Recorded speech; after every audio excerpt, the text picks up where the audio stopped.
Welcome to the marketing session of Apps Marketing 101 for developers for Google Play. Delighted to see everybody here. It's been a pretty amazing day, at least to say it's been a surprise. It's been full of surprises, even for some of us on the marketing team. It's been really exciting. 20 billion app downloads, of course, on Google Play. 1.5 billion downloads every single month. And of course, the source of a lot of those revenues, as you've seen from some of the previous sessions, in application billing, of course, being on a tear. So we're going to talk to you a little bit about marketing today, about spend a couple of minutes on how we market the store and your apps to consumers, which I think could be of interest to a number of you. And then talk about, app marketing in itself. What is app marketing all about? How should we do it? What kind of frameworks can we share with you? And what kind of tools can we share with you? So let's think about marketing for a second. And probably some of you out there in the audience have heard of the famous 4 Ps. Who's heard of the 4 Ps? 4 Ps? OK, a couple of people. Well, let's talk first of all what the 4 Ps are not. Please, please, please, please download my application. Please, please, please buy my app. Yes, you can do marketing that way. Of course, it's not the most effective, but we're going to talk about all the tricks in the books that have to do with marketing, including the real 4 Ps, which we'll get to in a minute. But one of the things I wanted to share with all of you is a little bit our friendly neighborhood checklist for what it is to do marketing when we're talking about apps. So if your eyes do kind of start glazing over at this point, it is 4 o'clock in the afternoon. It's been a very exciting day. Don't worry. The presentation is going to be available offline, and we'll have versions for you to download, especially of this particular slide. What we're going to talk about is basically our apps, our business models, how to promote applications, and how to distribute applications. And what we've done, actually, for all you developers in the house to make this even easier is we've kind of color-coded everything. So basically, if you're a new developer or you're a developer who doesn't potentially have a lot of experience developing app or marketing applications, then there's a lot of this stuff is going to be new to you, especially the stuff in blue, which is the basic stuff on marketing that you should be looking at. If you're already a little bit more advanced, an intermediate developer with some basic marketing experience, you're going to want to look at all the things that are highlighted in green.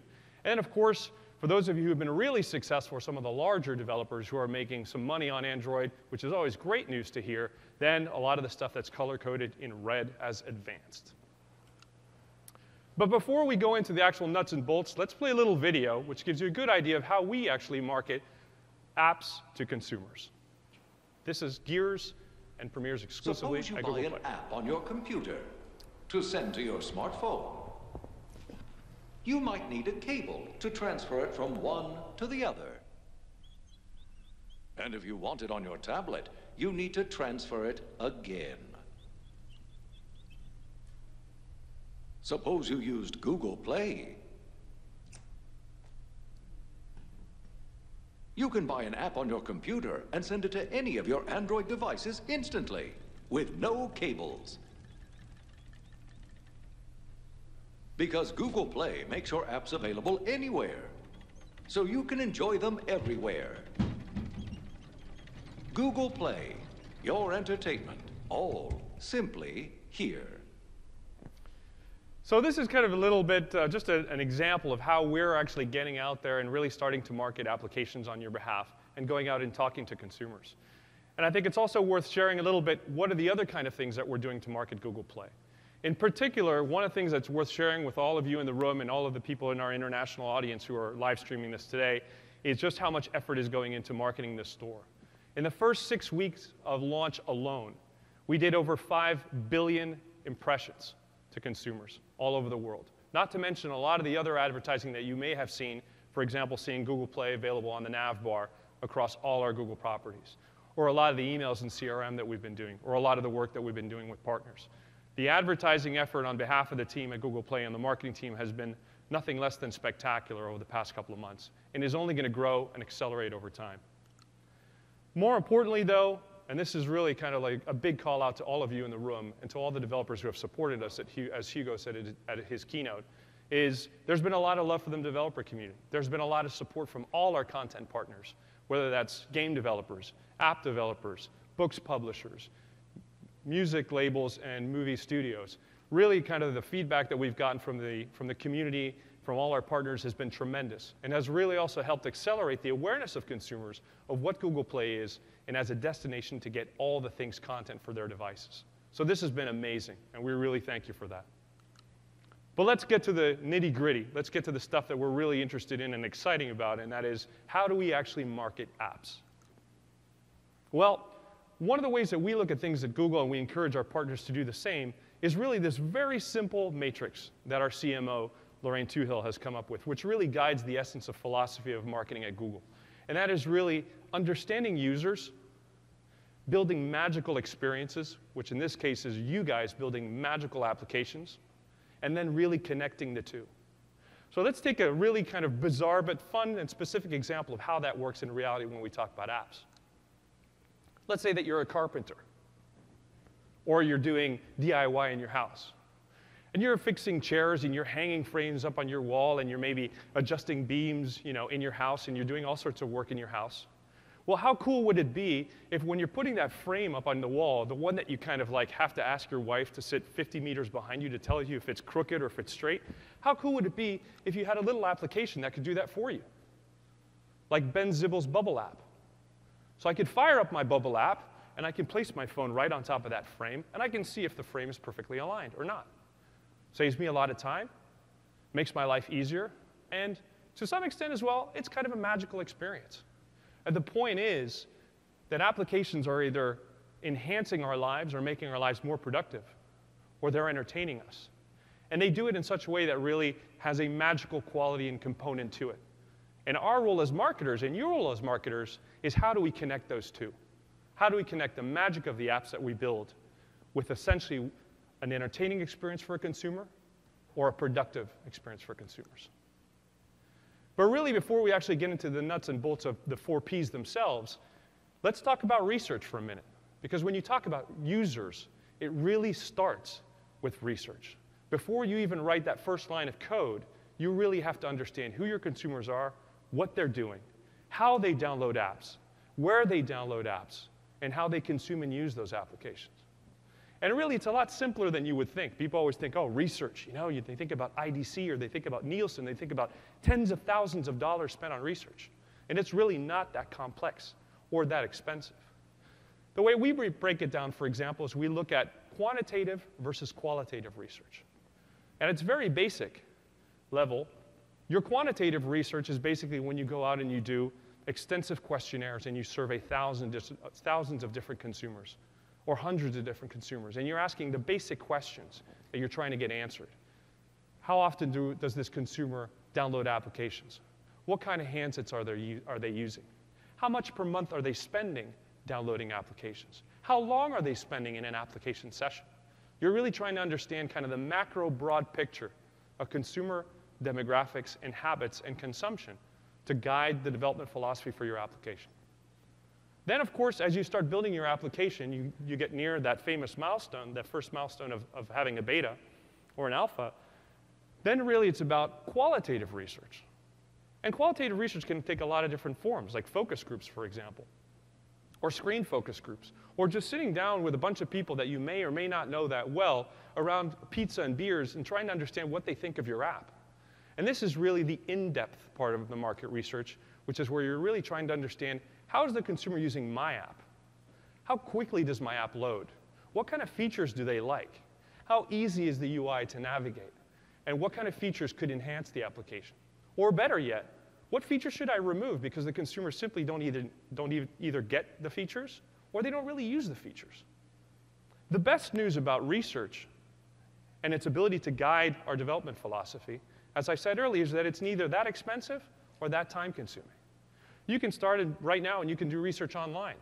You could go, for example, to google.com/insights, put together 3 simple questions, survey 1,500 consumers, and get answers in 3 to 4 days at less than $1,000 on the quantitative side. And your focus groups, again, this is something that you just need to know enough people that you can get together groups of people and spend an afternoon brainstorming and getting all that feedback. It's really not that hard, and there's a lot of tools available to do that. And now, introducing the real 4 Ps. So how do the real 4 Ps influence our marketing and our thinking around app marketing? Well, of course, when we talk about the real 4 Ps, we're talking about product, which is our app. We're talking about price, which is our business model. We're talking about distribution, which ends up being how many devices are we covering? What operating systems are we developing on? And what channels within those operating systems are we distributing on? And lastly, we're talking about promotions, which can be anything from the type of assets that we build, the thumbnails, the screenshots, the assets, the videos, our banners, search ads, all the kind of tools that we would use to promote our applications. So talking about product, and I love this analogy, and it's actually even better to use this analogy at 4 o'clock in the afternoon, because by this point, I know most of you people have eaten, so you're not starving, and you won't just run out of the room when you see all this stuff that's on the slide. But truth be told, the way I look at it is it's about snacking versus feasting, right? So around 4 or 5 o'clock in the afternoon, like right now, you might have a little hunger. You might want a little something to snack on. So you'll grab, a Snickers bar, or you'll grab, a bag of chips. And you'll open that bag of chips, and you'll push your hand into the bag, and you'll take out 1 or 2 chips. But you're not going to put your hand and take all the chips out of the bag and stuff them in your face. Well, some people might, but you probably won't, right? And it's really something that you do just to kill the hunger at that particular point in time. Versus, of course, feasting, which is what's going to happen around 11 o'clock or midnight tonight after you've been hearing Paul Oakenfold and dancing all night, and you're starving, and you need about 5 courses. Totally different experience. Why am I using this example? Mobile app usage and mobile app consumption is all about snacking. It's not about feasting. If you look at the research that we see and the research that's publicly available will tell you that on average, consumers are spending probably around an hour and a half per day using apps. So what does that tell us? Well, that tells us that if they're spending about an hour and a half per day using apps, and they've got maybe 30 apps on their phone, of which they use 10 frequently, well, they're probably going to use your app no more than 9 or 10 minutes a day. Sounds obvious. But what's the implication for product development? There's a couple of implications. The first implication is that if I'm, as a consumer, am using my favorite app, and I'm using it for 5 minutes a day, if I get a notification from you that says that I need to update my application, activate my Wi-Fi network, and download 2 gigabytes of files, well, maybe with smart apps now that's going to be easier, but that still kind of goes against the philosophy of snacking, right? Why am I going to spend 5 minutes downloading a file when I'm using the app maybe 9 minutes on every single day? It has implications in terms of the load speed, right? If I'm getting on a bus and I've got 2 stops and I want to check my sports scores, or I want to see what the weather's like in London, well, we know what the weather's like in London, but if I want to see what the weather's like in London, I'm not going to want the application to take 20 to 30 seconds to load. I want to get into it really quickly. I want to dip my hand into the experience, dip it out, get my information, thank you very much, and I'm done. And it has lots of other implications as well, right? It has implications in terms of how easy is the application to use. Let's say that I am on that bus in London, and I've got about 15 minutes commute. Well, am I going to spend 5 minutes of those 15 minutes actually reading through all the options that are available in the app and trying to read and understand how the app works? Probably not. I really want to get into the experience quickly, which means I need an intuitive UI. I need very easy to use features. I need to be able to dip in and dip out very quickly. So understanding your users and understanding that people snack has direct implications for how you develop content. So let's talk for a minute about great applications. And there are thousands of great applications. And of course, we can't possibly cite them all, but this is an old school example that I like to use. eBuddy is a Dutch developer that's been around since 2005, 2006. Started originally developing J2ME apps. And I remember that fondly because I started my career in games trying to sell J2ME games to carriers 5 years ago. And hence the first slide about please, please, please. You probably get the rest of the picture. Needless to say, obviously, these guys have been around a very long time. And they do a lot of things really, really well. So what we did was we put together a handy little checklist for these guys for what do we think these guys do well. Couple of things. First of all, the product really solves a clear and present need. As I mentioned earlier at the beginning of my speech, you're either entertaining or you are addressing a specific issue or making the person's life easier. eBuddy does that basically by aggregating 5 or 6 different IMs into one easy-to-use client where you can be logged into all your instant messengers and be chatting with your friends anywhere in the world, no matter what instant messenger they're using. They solve a need. They have excellent device coverage.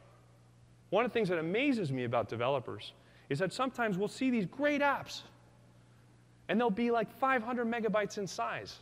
And they'll have a blacklist of 1,200 devices. Well, you know, one of the ways that you basically get noticed in the apps market is through virality. And virality means reach, and reach means device coverage. And these guys have a very simple app that works very quickly. It's very easy to use. It loads very quickly. The UI is super intuitive, and they're available across lots of different devices. As a matter of fact, they're available on nearly every device from Android 1.5 and up. Now, I'm not telling you guys need to go back and develop on 1.5, but what I'm saying is you need to be available on as many devices as are relevant to maximize your virality. Of course, the other thing that's important with this application, which goes without saying and also helps virality, is parity of features across operating systems.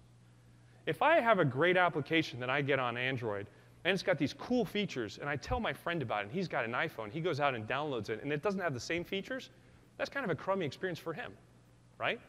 Likewise, if the opposite happens, that somebody gets a great application on iOS, and then tells their friend downloads the Android version, and it's a port, that's not a really cool thing to do either. And as a matter of fact, when you talk about placement and getting featured in the Google Play Store, that is a sure way not to get featured in the Play Store, right? We want to make sure that Android consumers have the best possible experience, and if possible, a better experience than on other platforms. And lastly, continuously upgrading the application, making sure that you're constantly fixing bugs, constantly removing features that are out of date, constantly improving on new features, and making sure that the quality of your application isn't just good when you launch, but it's continuously and consistently good across all your revisions. And if you look at eBuddy, they have a 4.3 rating across 155,000 reviews. And they have done 10 to 50 million downloads on Google Play, which is actually a lot more than some of the better-known apps that we know here in the Valley. So a lot of different things to cover on our checklist. So you've heard a lot from Product About Me, but let's actually turn it over to a video of some of our friendly developers, one of our top developers, to talk about their experience on product.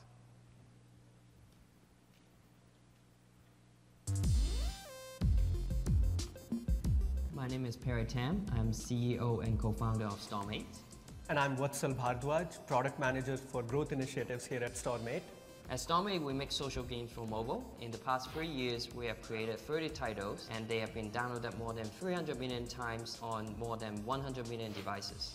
When we look at marketing and marketing strategy at StormMate, it actually starts with the product concept. So when we are thinking about what game we are going to build next, that's when marketing starts. So we do a lot of rigorous market research, surveying of our users to understand what kind of games, what kind of features, game mechanics will deliver them most fun. So to deliver high quality product for our users, there are really 3 things which go with it. The first is a very strong focus on the target consumers. The second piece is a solid product and product management process. And then the third piece is our analytics and data capabilities. We pay a lot of attention to who are our target users, where are they located, what kind of Android devices they are using. There was a time that we did like our 40% off pricing to test out what would that drive the effect of our users' behavior. We also did maybe drop the price to 99 cents for a limited time period. And from those tests, we collect a lot of data as to whether they convert more free users to paying users, or it actually could be detrimental to us down the road. We pay a lot of attention to packaging of our games. So it includes things like the screenshots, the app icon, the description, and we want to make sure that it's well optimized so that users who love that game can easily discover it. We have a very strong data and analytics team, and throughout the process we make sure we do rigorous analysis and measurement to again create the game which is going to be most fun for our users.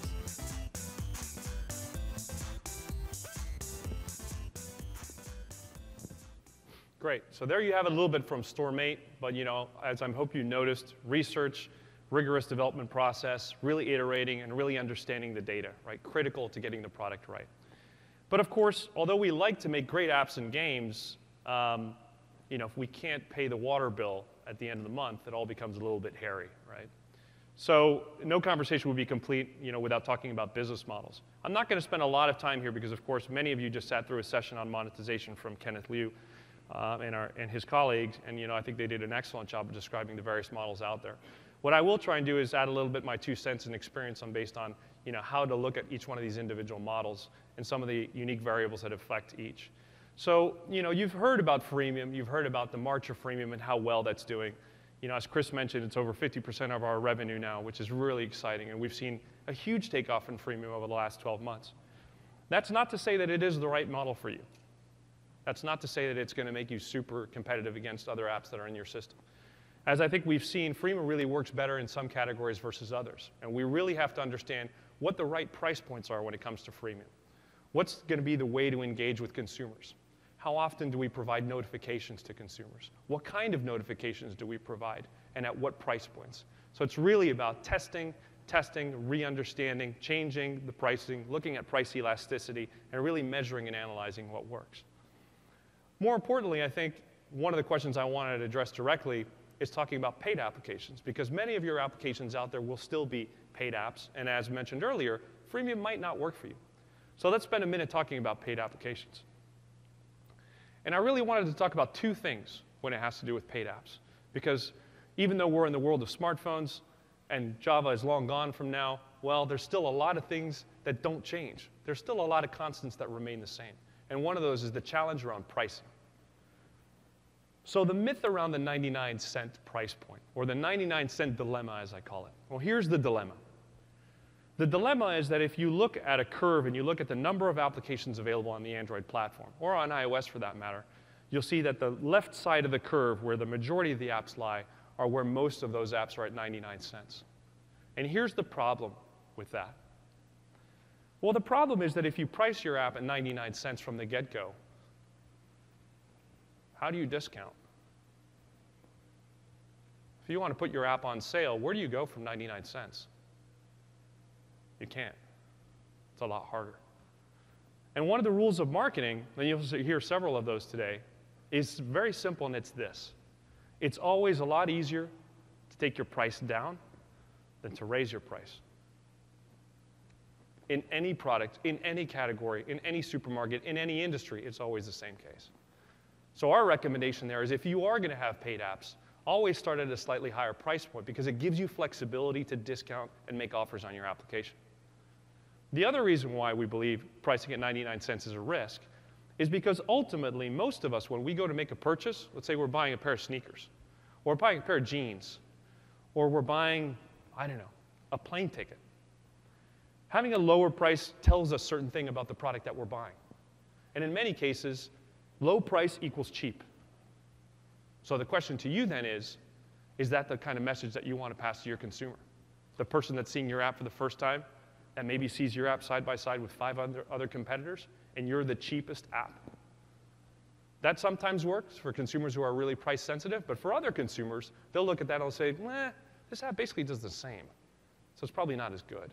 And that does happen. More likely, what we like to do is we like to encourage you guys to really think about the price life cycle of your application. So what we've done is build kind of a theoretical model on how potentially that looks like. So in this particular case, an app developer launches an app or a game at $2.99. And they get a certain number of installs. The first month, it's 50,000. The second month, it's another 40,000. The third month, it starts to drop. And at that point, because they priced it at $2.99, well, they're able to drop the price. So they drop the price at $1.99. And they get a whole bunch of new users who go, oh, yes, great, an offer. I'm going to get this app now. And they share it with their friends. And they say, I was a cheap bastard before. I didn't want to buy it at $3, but now it's at $2. I'm in. So they buy the app. And the friends start piling in, and you get a little bit of virality as people pile into the app because they're getting a great deal. So there, what do? You raise the price. Once you start getting that volume build and that momentum, you raise the price back up. And a lot of consumers that may have heard about how great your app was, they don't necessarily realize that the price is no longer discounted, so they still buy it. And you can basically get the difference. of what you were charging before versus after. And you can do that in cycles over time until you get to the end of the life cycle, where maybe 12 months out or 8 months out or whatever your product plan is, you decide you're going to phase out that app and launch a completely new one. In which case, what do? Well, since you priced at $2.99, you're going to drop the price to 99 cents. And that's a great bargain. And you can do that because you're at the end of your price life cycle and you're going to introduce another app anyway. So there, what I'm saying is, again, theoretical model, but encouraging you guys to think of what is the price life cycle of my app? How do I manage it over a time? And how do I give myself enough flexibility with my price point that I can move and pivot and change my price if I have to? Let's talk about ads. So this chart was taken from a Kleiner Perkins presentation by Mary Meeker. Some of you guys may read Mary Meeker on occasion when she publishes material on the internet specifically and about mobile internet.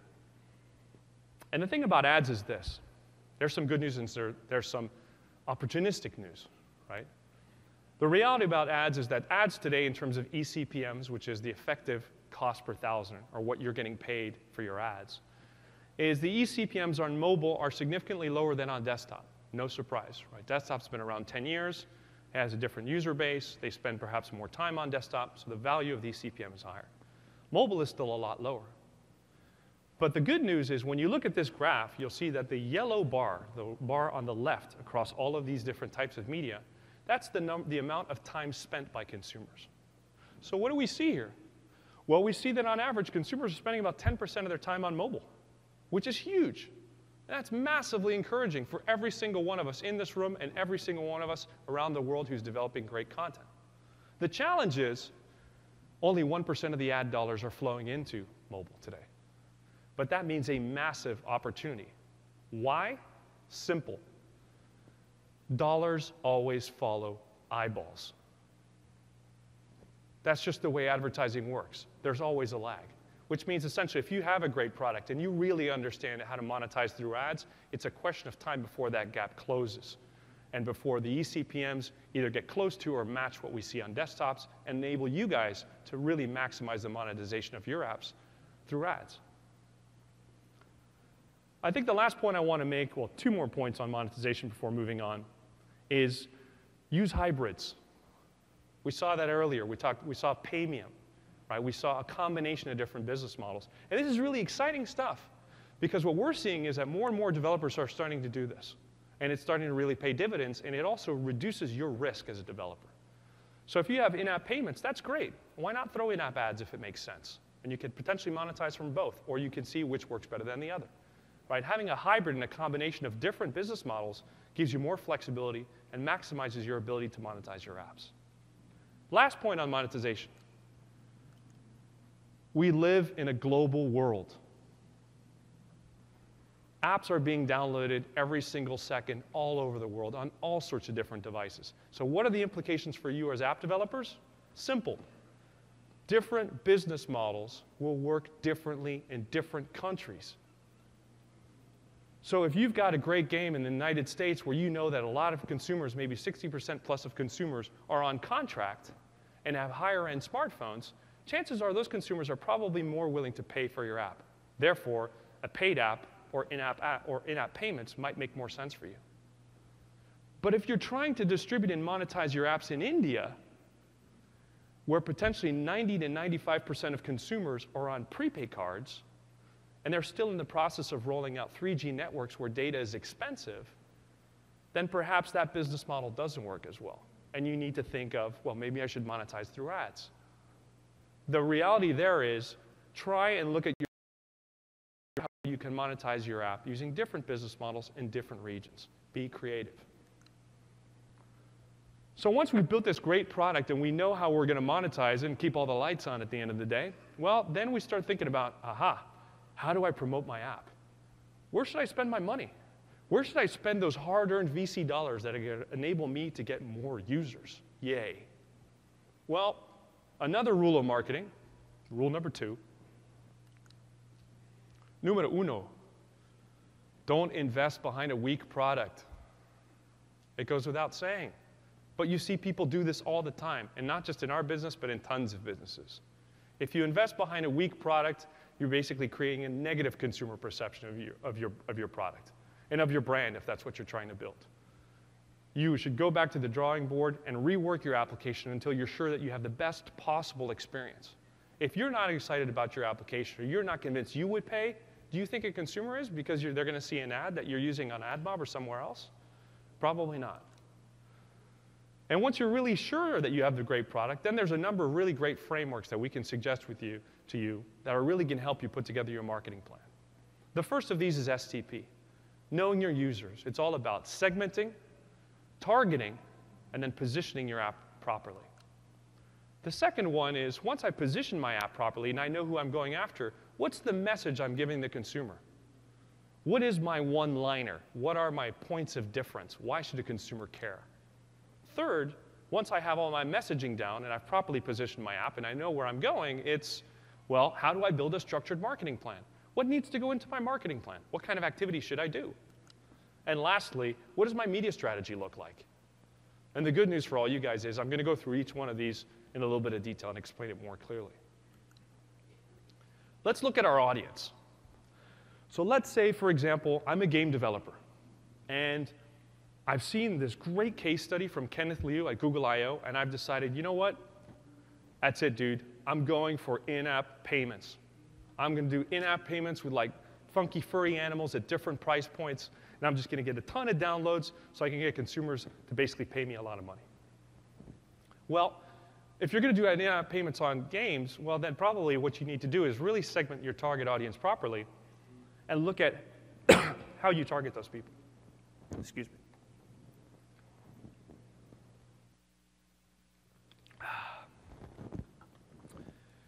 So if I'm using in-app payments for a game, there's two axes probably that I'm going to look at. I'm going to look at available time, because I need people to have available time to play my games. And then I'm probably going to look at disposable income. Because if a person is 13 years old and has a ton of available time but has no income, I'm probably not going to make much money from them. So I segment my audience this way, and I come up with all these different segments that I have there. Upscale adults, techies, middle-income families, soccer moms, whatever it happens to be. And when I look at my matrix, I think, okay, well, the right target audience, you know, is probably these guys. Young adults, 24 to 35 years old, no kids, right? So they have disposable time, and they have income. That's my target audience. Then it's a question of, okay, how do I position my app? What's my one-liner to those people? What am I going to tell those people to get them to actually click and install my application? Which takes us to the next step. How do I develop convincing messaging? What's the one line that I'm going to tell people about my sports application that is going to get them so excited that they're going to want to download it? Is it that I have real-time instantaneous scores? Is it the fact that I'm the only application that has like social engagement and built-in hangouts into it? Is it the fact that I have this application that runs on all sorts of different platforms and backs up all my data onto the web? What's your one-liner? What's your positioning statement?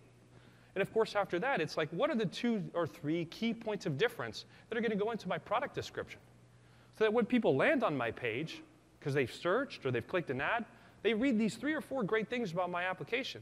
Not the bug fixes, but the stuff that really matters, where they think, this app is really cool because it has Android Beam, and I can do all this crazy stuff like play multiplayer games without even activating Bluetooth or Wi-Fi. That's wicked cool. I'm going to get that instead of that other application. And lastly, what's my call to action? When you start doing great creative, we see this all the time. We see app developers go out and they do, you know, web campaigns and online stuff and banners, and they advertise their app, and there's a little logo with a little dragon, and it doesn't tell me anything about what I should do next. Okay, so you've got me all excited about your little furry animals, and I can get all these collectible items. What do I do? Where do I go? Where can I find this app? Clear calls to action. On the right-hand side, actually, I thought it would be fun to share this. Kushagra, who's working with us right here on the Google Play team, and actually is the one who really was responsible for a lot of this material as well as the interviews. So I owe him a huge debt of gratitude on that. Kushagra put together an amazing promotion at the end of last year around apps. Some of you guys may have seen it. In December, we hit 10 billion downloads. We did a promotion called 10-10-10. Wow. I really need a beer. Just the water just doesn't do it, but anyway. So we put together this promotion called 10-10-10. And 10-10-10 was to celebrate 10 billion downloads. And that now seems like a long time ago, right? 20 billion now. It's great stuff. We put together this promotion called 10-10-10, and we had 3 key things we wanted to communicate to consumers. 10 days, 10-cent apps, 10 apps a day. Really simple. And yet, even though it was so simple, as you can see going from top to bottom, we went through several different versions of creative material to get to the right creative. And you're not even seeing all of it because it wouldn't fit on this slide. We went through version after version after version after version after version of getting the creative right. And the point here is, whether it's your thumbnails or your videos or your text descriptions, you iterate, iterate, iterate, iterate until you get it right. And you test and test and test and test until you get it right, just like you do with your product. Creative is an iterative process, but it can be so effective if you do it right. That brings us to the marketing plan. How do we build a plan? Well, the way we look at marketing plans is quite simple. Awareness, trial, purchase, and repeat. And it has to be generally in that order. Why? Because if I basically start jumping into purchase, it's kind of like I met this pretty girl at the Paul Oakenfold party tonight, and I say tomorrow morning, hey, let's get married. No, you're weird. I'm not going to call you again. Right? It's basically you have to go through the steps of the process so that you can convince the consumer to get to that point where they're going to consider a purchase. So you start with awareness, talking to them about what your product does, where they should get it, why it's unique, how it's different. And there's a couple of tools that you can do here. This is not exhaustive, of course. Good PR. One of the most underused things I see in this industry. Talk to the press. Become their friends. Make sure that you send them their APKs. Get them to your studio to see what you're working on. It can be one of the most effective marketing tools you can do, and one of the cheapest is to get these people to write about your apps. And I'll give you another tip. Getting people to write about your apps has a direct influence on your search rankings in the Play Store. It's called web anchoring. And it means that the more people kind of like click on a link externally outside the Play Store and come to your page because they've read about you, the better you'll index in the search rankings. Social, right? We talked about virality. Have a blog, invite people to comment on it, post your APKs on it, create discussion, get people to talk about it. And then, of course, other basic tools, search ads, mobile ads.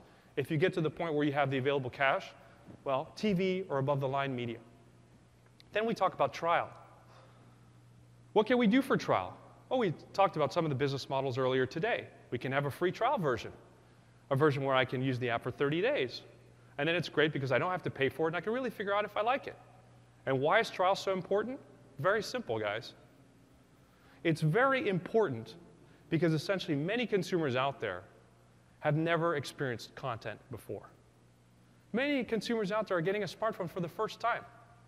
And they'll think this content stuff's marvelous. Now, are they going to go out and shell $4 or $5 or €4 or €5 if they've never tried content before? Probably not in some cases.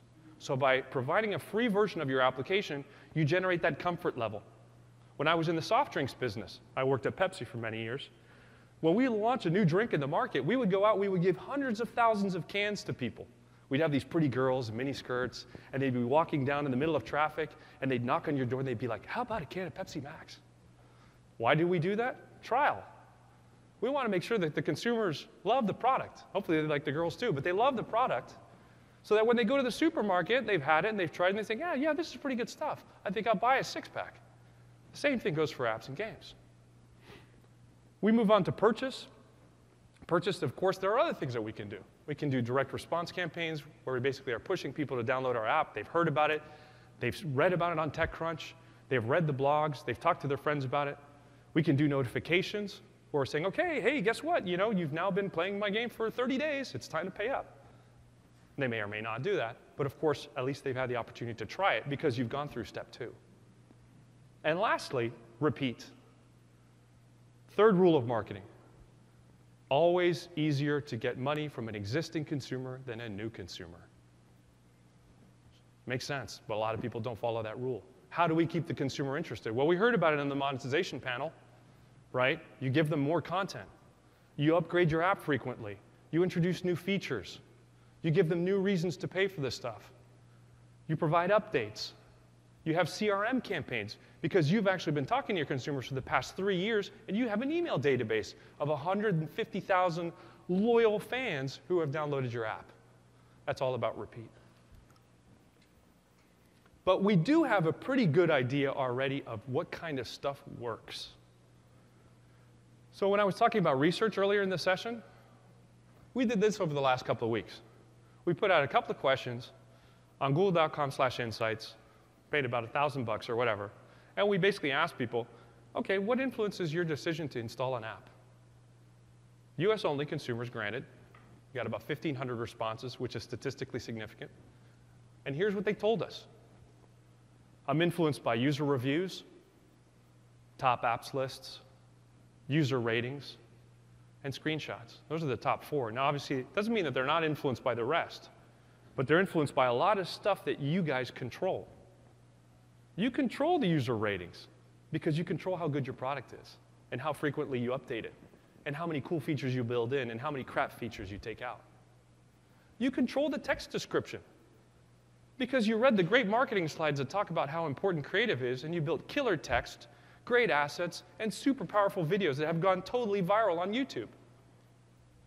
So you control a lot of that stuff.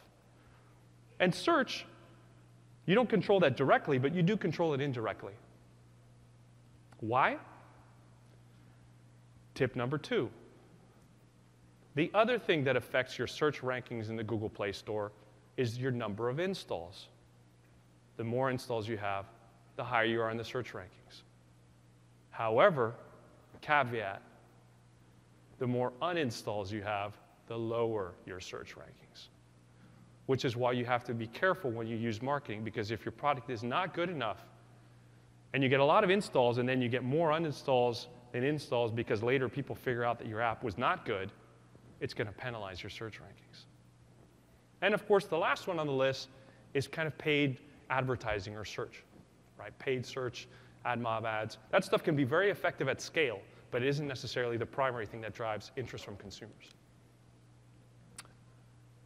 Wow, lots of stuff. It's time to advertise. It's time to get out there and spend my hard-earned dollars advertising to consumers. What do I do? Well, we typically break this down into 2 different components, if you will. One component is, of course, brand awareness or brand advertising. Many consumers are very familiar with this. Typically, bigger brands do this. But also, developers who aspire to really build a long-lasting presence on mobile are starting to do this. And the thing that we're starting to see after 3 or 4 years now in the smartphone app space is you're starting to see the emergence of the world's first mobile brands, which is really cool, right? These are apps that have basically built their reputation and built their brand on mobile. Angry Birds, massive brand, started on mobile. Lookout Mobile Security, security app, started on mobile. Uber, for some of you guys, a little bit more niche, started on mobile. We're seeing more and more mobile brands or brands that are being built for the first time through mobile. And when we talk about brand advertising, what essentially is that? Well, that's kind of stuff like if I come up with a cool video for my app and I promote that through YouTube, I might not necessarily get a ton of people to buy it, but I create a lot of awareness. Why? Because a picture's worth 1,000 words and a video's worth 1,000 pictures. That's brand awareness. That's brand advertising. TV, outdoor, YouTube, videos, that's brand awareness. How do you measure that stuff? You might ask, well, why on earth would I do this, man? I need to be able to measure this stuff. I mean, if I do an ad mob campaign, I can measure the clicks. Well, that's true, but you can also measure brand. It's a different way of doing it.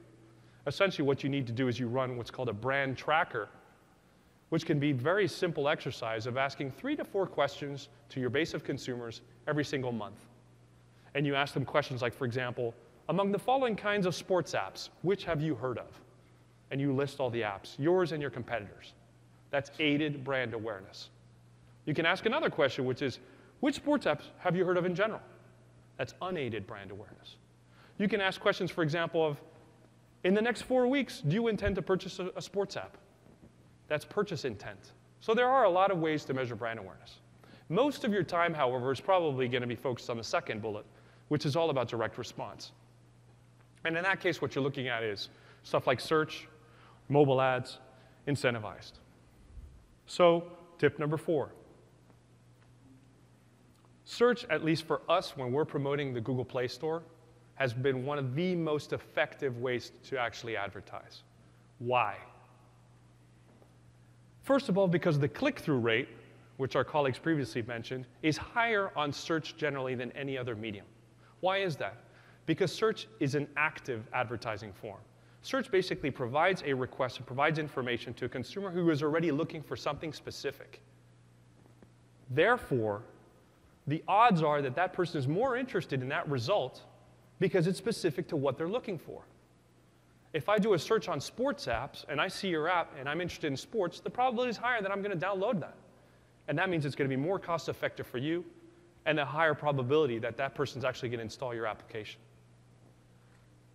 Typically, what would you expect from a good mobile search campaign? Well, for us, we see that a good search result could be a good click-through rate on mobile search could be anywhere from 3, 4, 5% click-through rate, or at least 2%, somewhere around there. Ads, of course, you can use and are a very great way to scale your marketing efforts, but are typically going to be a little bit less effective. Why? Because ads essentially are a passive means of advertising.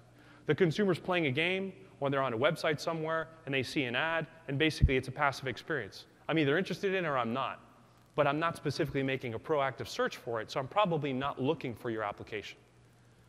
Typically, a good response rate for a mobile ad campaign can be 0.5, 0.6, 0.7, 0.8% CTR.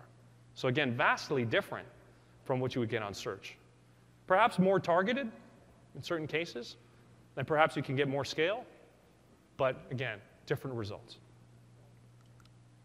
So here we're going to actually run another video where we interviewed another one of our top developers. In this case, it was Pocket Gems, who's actually tell us a little bit about their experience here using marketing and what worked for them.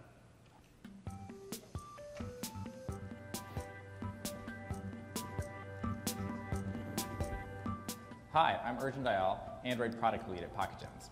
Hi, I'm Michael Dawson. I lead business development at Pocket Gems.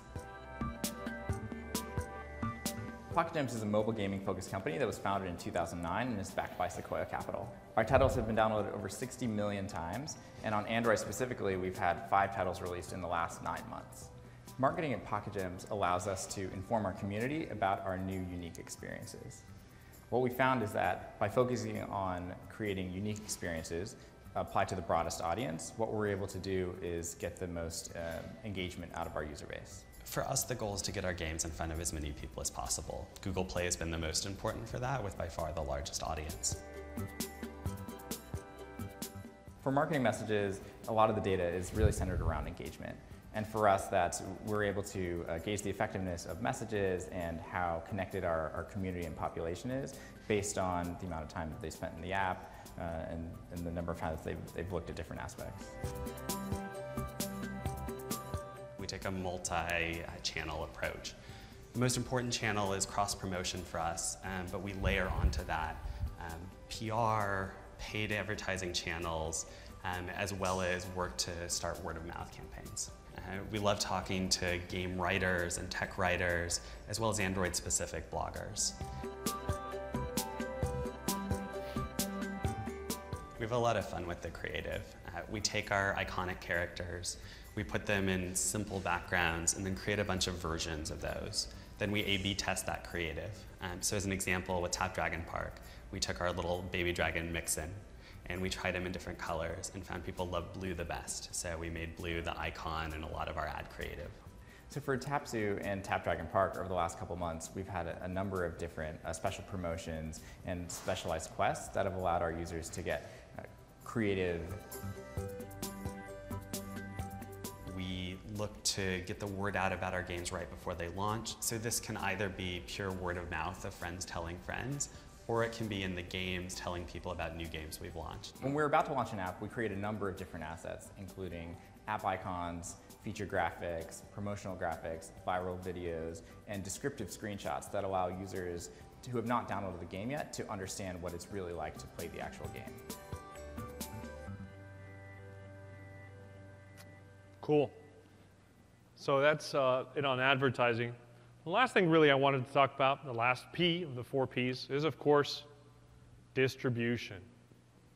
So you guys may remember that I said at the beginning of the presentation that I was a Pepsi guy, that I have blue blood that flows throughout my veins.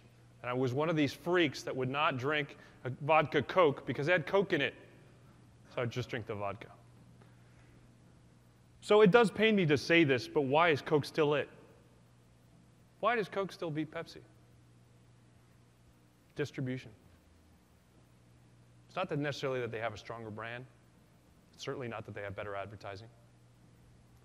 Coke today is available in more countries of the world freely and accessibly than bottled drinkable water. That sounds like a joke. It is very true. The thing that built Coke is distribution muscle. And some of these pictures prove it. You can find Coke nearly anywhere. I have found Coke in the most outrageous places imaginable. And of course it pissed me off because I wanted a Pepsi. The same kind of thinking needs to influence your decision when you think about distribution. Your distribution does not end when you go live on the Play Store. Maybe it does on iOS, but not on the Play Store. Our goal is virality, and virality means reach. So how do we tackle distribution as app developers? Well, the first step, of course, is device coverage. We look at all those devices. We look at the market. We anticipate the new devices coming out in the market. And we think to ourselves, what devices do I need to be on? What are the legacy devices that still have a lot of traction? What are the new devices that are going to be hot that I need my game to be on? The more devices that we're on, the more people are going to talk about our great products. And it's going to go viral. And I'm not going to have to worry if the consumer has the phone or not because I've developed for it. The second step is channel coverage. Now, of course, we're thrilled that you guys use Google Play. And we think that Google Play is going to be your main distribution channel for a long time to come. But that doesn't mean it's the only distribution channel. And the fifth tip of the day is distribute your application on as many distribution channels as makes commercial sense for you, wherever that might be. If you go, for example, to whipconnector.org, which is a site run by the Wireless Industry Partnership, which is, a nonprofit geared towards helping developers, there's a whole section on that site that talks about app stores and app distribution channels across all the OSs, not just Android. So in that respect, do yourselves a favor and distribute on as many channels as makes sense for you, whether that's carrier portals or carrier preloads or third-party app stores. If it makes sense and you can reach more people and you can get more viral, go for it. The third step, of course, is in line with our thinking about virality, and that's OS coverage.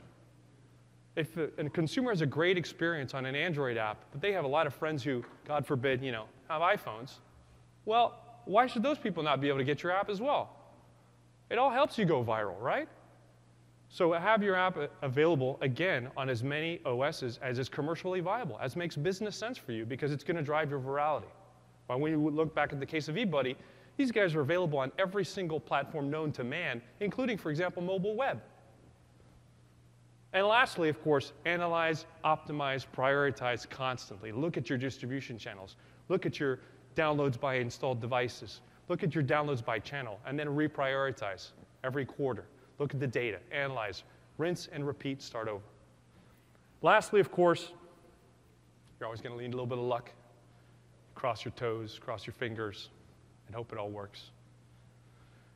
So we've been through a lot of stuff today. People are probably tired. People are probably thirsty. We have a really cool fireside chat coming up, which I hope you guys will stay for. The other thing I wanted to point out is there's going to be a great session on day 3, 11:30 a.m. about measurement. This is going to go into a lot of detail, helping you guys analyze how your performance of your campaigns are doing. Today we've covered a lot of stuff. We've talked about our product. We've talked about our business models. We've talked about our promotions and how we advertise and promote our apps, kind of assets we build. We've talked about distribution, right? All the different ways that we can go viral. And of course, we have our great checklist. So we really have a lot of stuff for you guys to sink your teeth into. But before we go, a little gift for you guys. It's a detail in the grand scheme of things that you're getting. So we really want you guys to build great stuff. We really want you to play and work hard. But when you work hard, we want you to play even harder. So we have a couple of T-shirts. These T-shirts are pretty special to us. Simple reason. These T-shirts were created, there were only a couple of hundred created, and they were only created for members of the Google Play team when we launched Google Play as a brand, as part of a big celebration that we did about 3 months ago. These are pretty much the last 5 that are left that have not been given out to consumers. So I'm going to ask you a couple of questions to see how much of this stuff you absorbed. See how fired up we are about marketing. Are we going to do research and know our users? Yes. What? Yes. All right. Are we going to develop some really magical, kick-ass Android apps? Yes. What? Yes. All right, that's better. And lastly, are we going to build some awesome, badass marketing plans to connect those users with our magical properties? Yes. What? Yes. What? Yes. All right. Thank you very much. Have a great time at I/O.